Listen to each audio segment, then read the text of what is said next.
ঢাকা বিশ্ববিদ্যালয়ের দেশ যক্ষতে এসে আপাতত থেমেছে, এরপরে গাড়ি চলতে থাকবে। স্বাধীনতার পর 54 বছর অতিবাহিত হয়েছে। এই 54 বছরে সরকার এসেছে, সরকার দিয়েছে, সরকারের লোকদের কপালের পরিবর্তন হয়েছে, কিন্তু জনগণের পরিবর্তন হয়নি। যদি বলি কিছুই হয়নি, এই কথাটা সত্য হবে না।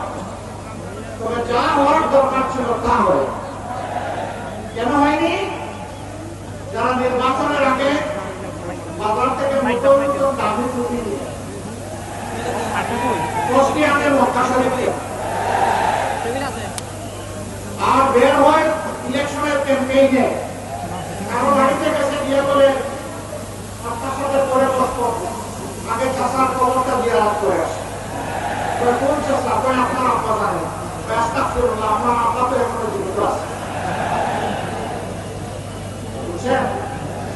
মানুষকে খুশি করার জন্য জিতা বাপেরও খবর দিয়ে রাখবো।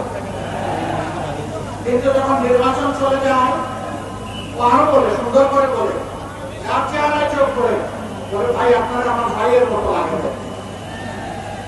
নির্বাচন যখন চলে যায়, তখন পাশ থেকে দাঁড়াইয়া সালাম নিলে জবাব দেওয়ার সময় নেয়। মানুষ বুঝে, সবকিছু বুঝে, নিজেই চালাক, বাকিরা বোকা, এই দিন শেষ। এখন সবাই সবার বুঝ বুঝে।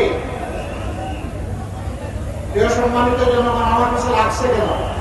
আমি বলেছি চান্দা নিতে দেব না, এই জন্য লাগছে আমার পিছনে।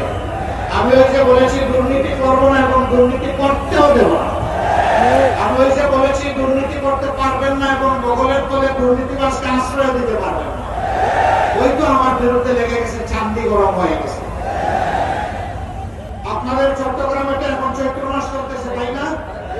হ্যাঁ, কোন মাস? জোরে বলেন। মাঘ মাস। একদল লোকের মাঘ মাসেই মাথা গরম হয়ে গেছে। ওরা বৈশাখ মাসে কি করবে, চৈত্র মাসে কি করবে? ওদেরকে বলি, ভাই মাথা ঠান্ডা রাখো, তুমি রেগে গেলে তো হেরে গেলে।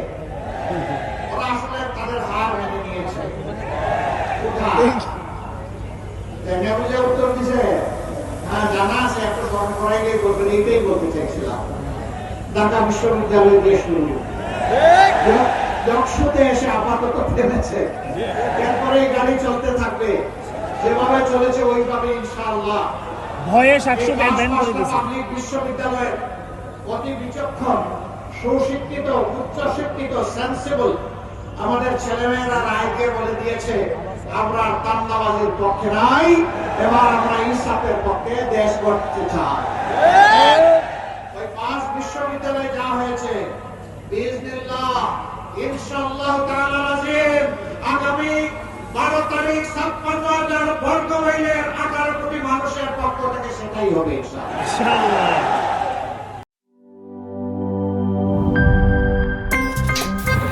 আমার একটা স্মার্ট সিদ্ধান্তে 25% গ্যাসের খরচ কমেছে। ভাবছেন কিভাবে? সাধারণ গ্যাস স্টোভ বদলে আমি এনেছি আরএফএল গ্যাস স্টোভ। এর সাইন্টিফিক নজল ও ব্রাস বার্নার ক্যাপ সমানভাবে তাপ ছড়িয়ে রান্না করে দ্রুত।